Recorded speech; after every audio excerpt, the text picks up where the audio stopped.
Setelah Inggris meninggalkan Palestina dan terbentuknya Israel pada tahun 1948, telah terjadi banyak kekerasan oleh Israel terhadap rakyat Palestina demi ekspansi Israel. Hal ini berpuncak pada terjadinya banyak peperangan di wilayah tersebut, di mana hampir semuanya dimenangkan oleh Israel yang berakibat pada terusirnya rakyat Palestina dari tempat tinggal mereka dan menyempitnya wilayah Palestina.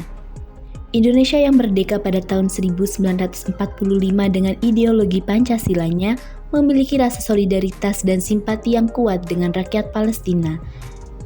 Bukan hanya dari mayoritas agama yang dipeluk adalah Islam, tetapi tujuan menghapus penjajahan di atas dunia, yang dimana pendudukan Israel terhadap Palestina dianggap sebagai suatu bentuk penjajahan. Konflik ini terus berlanjut dari tahun 1948 hingga saat ini.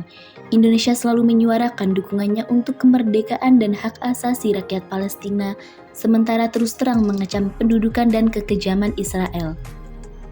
Dari era pemerintahan Presiden Soekarno, Soeharto, Gus Dur, SBY, hingga Jokowi, dapat dilihat bagaimana Indonesia selalu terlibat dalam melindungi Palestina.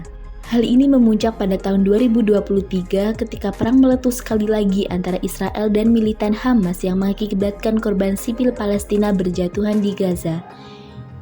Indonesia pada kepresidenan Jokowi telah melakukan berbagai macam tindakan untuk membantu meringankan kesengsaraan rakyat Palestina.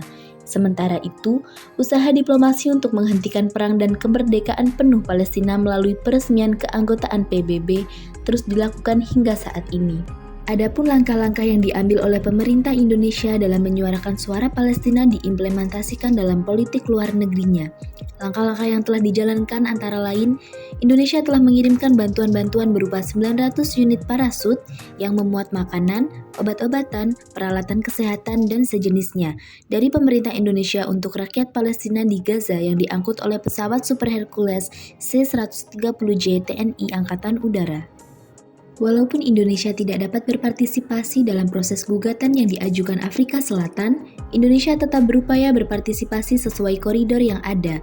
Indonesia turut menyuarakan dan secara aktif membela Palestina di ranah hukum International Court of Justice or ICJ melalui konsistensi memberikan masukan hukum untuk advisory opinion yang sedang diproses ICJ.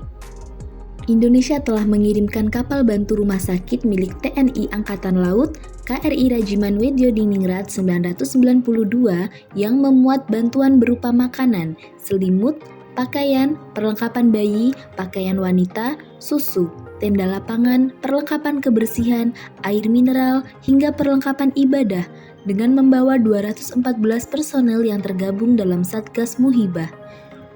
Walaupun hanya bisa sampai Mesir, menurut Kompas, kapal tersebut telah menjalankan tugasnya. Indonesia turut menggagas resolusi admission of new members in the United Nations bersama dengan 76 negara lainnya, serta mendapat dukungan dari 143 negara anggota PBB. Berkat resolusi tersebut, Palestina kini memiliki hak dan kewenangan sama dengan anggota PBB lainnya, kecuali hak untuk voting. Menurut Kemlu, pemerintah Indonesia telah merencanakan proses evakuasi 1.000 warga Palestina ke Indonesia. Hal ini disampaikan oleh Menteri Pertahanan Prabowo saat menghadiri IISS Shangri-La Dialog ke-21 di Singapura. Pada akhirnya, kedekatan hubungan antara Indonesia dan Palestina telah terjalin sejak lama. Salah satu faktor yang dapat menyebabkan kedekatan ini adalah karena penduduk Indonesia yang mayoritas beragama Muslim. Sehingga kita merasa bahwa hubungan dengan Palestina sudah seperti saudara dengan adanya rasa solidaritas dan simpati antar sesama Muslim dan juga dikarenakan oleh faktor sejarah. Menurut persepsi masyarakat Muslim di Indonesia, penguasaan suatu negara terhadap negara lain merupakan salah satu bentuk penjajahan yang tidak sesuai dengan nilai yang dianut oleh masyarakat Indonesia, sehingga perasaan senasib muncul pada hubungan Palestina dan Indonesia. Indonesia sebagai negara yang anti penjajahan mendukung gerakan bangsa Palestina untuk merdeka. Oleh karena itu, kebijakan luar negeri Indonesia telah mendukung kemerdekaan Palestina dan negara-negara lain dalam kemitraan yang strategis. Hal tersebut menjadi salah satu sikap nyata Indonesia dalam membantu negara lain untuk memperjuangkan kemerdekaan dan mewujudkan perdamaian dunia.